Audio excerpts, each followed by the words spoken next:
Hi, everybody. Like Steve said, I'm Ryan Scott. I'm from CauseCast, and what we do is we work at the intersection of technology, media, celebrity, and activism, and try to push the needle forward on causes. The reason I started CauseCast was I sold my first company in 2001, which was called Net Creations, and what we did was we invented the opt-in email marketing industry. For those of you that are not familiar, you've heard of marketing, of course, direct marketing, email marketing. The idea behind opt-in email marketing was that people who were on these lists would only be people who positively said, yes, put me on a list to receive marketing, which of course would not be as large of an industry as the traditional direct marketing industry, but I thought that this was the ethical way to do things. So we built up that company and took it public and then sold it. And then, since then, I had been very interested in supporting various causes, and I finally had the time and the resources to get involved with them. And as I became more and more involved, I started to see a lot of recurring themes. Nonprofits really needed a lot of the same things. They needed to be able to leverage technology in a way that wasn't confusing and expensive. They needed to be able to leverage media. And really, they should just be focusing on their causes. And that's why there was a lot of difficulties in using these things. So I thought there would be tools and services that I could create that would really help move the needle forward for all nonprofits. And to that end, we, like Steve mentioned, we created a section on the Huffington Post called Impact. The idea here was that at the moment that you're most interested in supporting a cause, when you're reading an article typically, or when you see a video, is the point that you should be able to take action. And so on Impact, we have articles about causes, about things you can get involved in, and we give actions at the bottom of the articles. And that's been tremendously successful. So I want to give you just a little sense of what we're calling Service 2.0, and it's how you engage Gen Y. How do you engage youth, with social media, with media in general, celebrity, and technology. I'm going to give you a little sense of kind of what Service 2.0 looks like. We could have that's perfect amount of volume. So it's kind of bright, kind of sexy. There's a lot of user-generated content. There's obviously celebrities. We try to get people to really be involved with things. So in addition to supporting traditional nonprofits, there's a lot of nonprofits that have been started by Gen Y activists themselves, and so we provide a lot of tools and media support to them as well. That's our team there.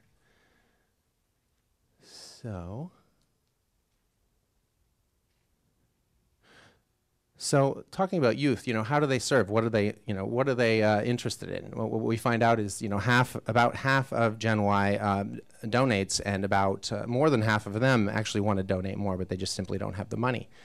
But what's particularly interesting, the statistic there, 19% will promote their favorite charity online. So you have a situation where, yes, there may not be money for donations, but if you ask, they will help drive your cause for you. And so how do they learn about causes? Well, traditionally snail mail was a popular way to teach people about causes, but now you don't usually see 0% on the statistic. 0% of Gen Y learns about new charities through the mail. It doesn't work at all. And we shouldn't be surprised, really, because a lot of Gen Y don't even have home phones, so why would we expect them to be opening their mail? And even interestingly, the email open rate is not very high either. So it's not, now that's for typical email. When your friend sends you an email, that's a different situation. You do open that email. So it's friends telling friends. So obviously, kids are on the social networks, and that's obviously a great way to reach. Almost 100% of 12 to 29-year-olds are online. So this is where we need to reach them. But can we reach them just by having a Facebook fan page that we update occasionally? That's just simply not going to work. So there's kind of four legs to engaging youth online. What does service mean for Gen Y? There's advocacy, cause marketing, volunteerism, and mobile activism. I'm going to show you four campaigns that have been pretty successful in that regard. Advocacy. I don't know if you've all heard of Invisible Children, but their goal was to end the conflict in Uganda, where children are being abducted from their homes by the Lord's Resistance Army. to serve as fighters. And so when these 3 filmmakers from Orange County found out about this, they decided to try to do something about it. At this point, they have about 1 million Facebook members on causes. They've raised millions and millions of dollars, but they've also turned this online activism into offline activism. I'm going to show you how they've done that. And I wonder if I could get volume on this. You guys? I don't think he's paying attention. Excuse me?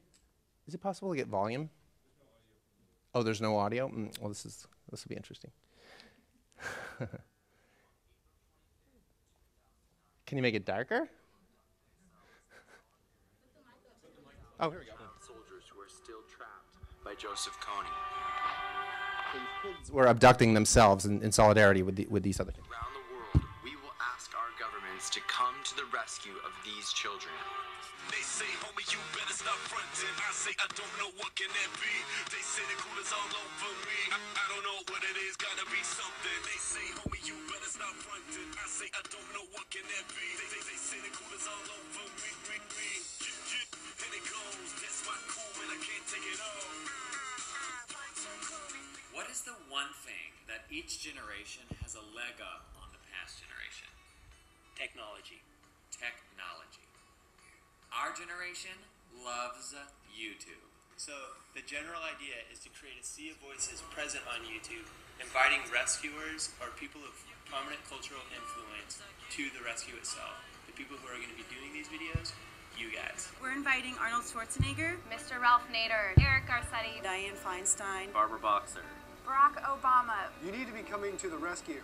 Oprah Winfrey. Please come to the rescue. Kristen Dexter's here, Kristen Bell's here, and they're leading the march. And solidarity with everyone here. I'm invigorated and I'm so excited, but I knew that there would be a lot of kids that wanted to be here and wanted to have this message get out.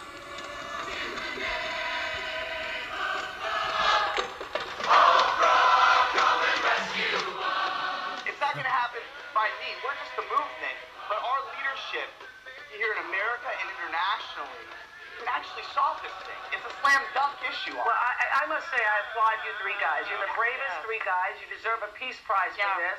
I mean, you're just kids in California who didn't know anything about Africa, and it just shows what an individual or individuals can do, can start a movement to make for change. The website is invisiblecchildren.com.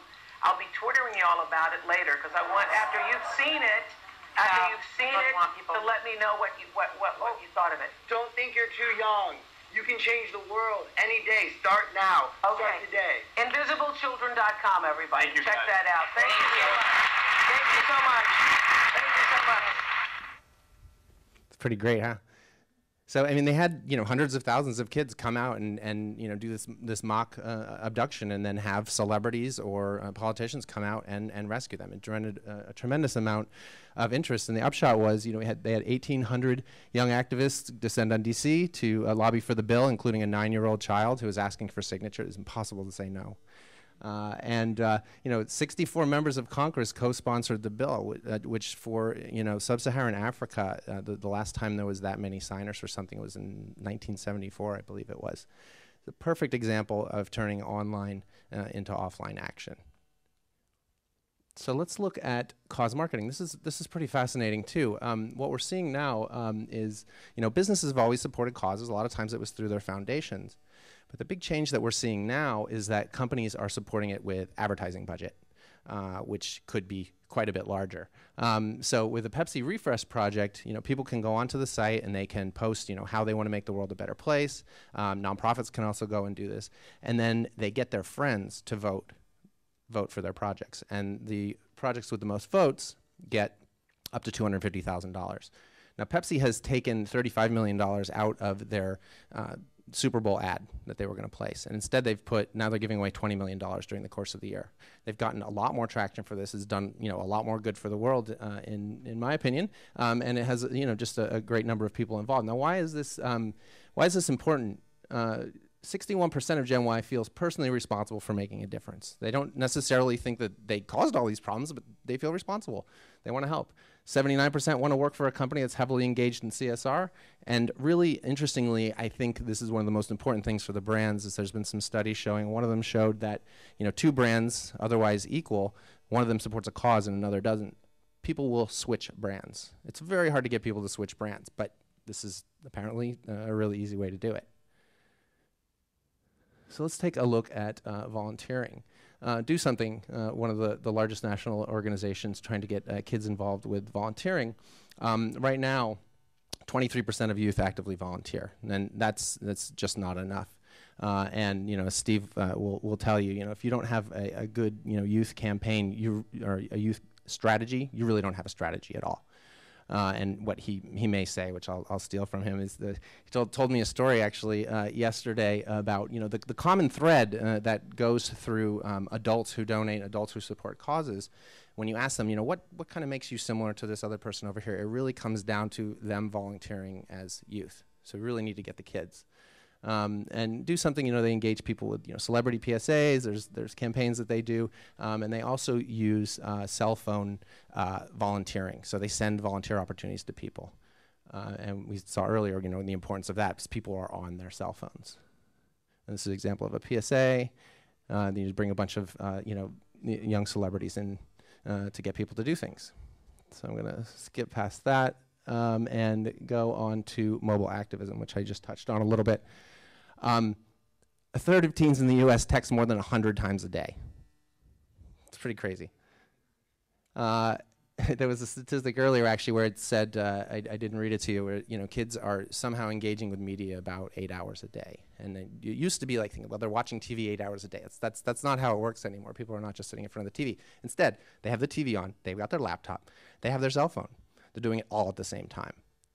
So let's talk about mobile activism. You know, cell phones. You know, because of these statistics, it's really important to try to reach people on cell phones, and it's not being utilized hardly at all. We're only really starting to see it now. We saw it with giving money to Haiti after the earthquake. People donating to Red Cross. Within 48 hours, at $4.7 million. I think the last total that I heard was $65 million. I think it was just from people donating $10 through their cell phone. Text this to that. Really simple call to action. So that is text to give, and then, you know, text to advocate. You know, Rock the Vote has done this very well, and they had 10,000 mobile activists encouraging voters to get out to the polls and communicating via cell phones. You're not going to communicate via you know, email that way. And then text to volunteer, Do Something is pretty good with that, and I think we're going to see a lot more of that. It's just we really need a lot more, you know, learnings in how to do this type of thing effectively. And then here's an example of it being used. You know, the call to action for text to give is incredibly simple because you can just put it right up on a screen. Yet something as simple as a mosquito net can help protect children from this disease. Join Fox Sports and Malaria No More to protect the children of Africa. Donate a life-saving mosquito net. For only $10, you can change a family's life. Text NET to 85944 and a one-time $10 donation will be added to your phone bill. Messaging and data rates. So there you go. It's that simple. Malaria No More raised $65,000 from 6,500 individuals in 7 days. It's just a really, really simple call to action. So what I just want to leave you with today, you know, it's obvious, you know, technology has altered the landscape forever. And what's really important to keep in mind is if we really want our causes to go forward is we need to go where people are. Don't expect them to come to us. You need very specific and clear calls to action and let people get involved. They really want to be involved with these campaigns. It's not just give us some money. It's let us come. Let us do some stuff. And with that, I just want to leave you with this one final video, and this will just take us out. How things are changing. When Rwanda happened was not activism in the Western countries. Now, Uganda, Darfur create activism. The issue is how these people learn how to become more effective. And it's not enough to lobby its own government. It has to go to the global system. And that's something we are learning. It's a new world. It's a 21st century situation. This is for young people, you know. This concept for young people. So for people like my age, 55, oh, it's incredible. For people like 25, it's normal. So, and that's why we need them. We need these young guys who understand, for them, they don't make a difference between Sri Lanka and Uganda or the US. For them, the world is their community. And that's what we need.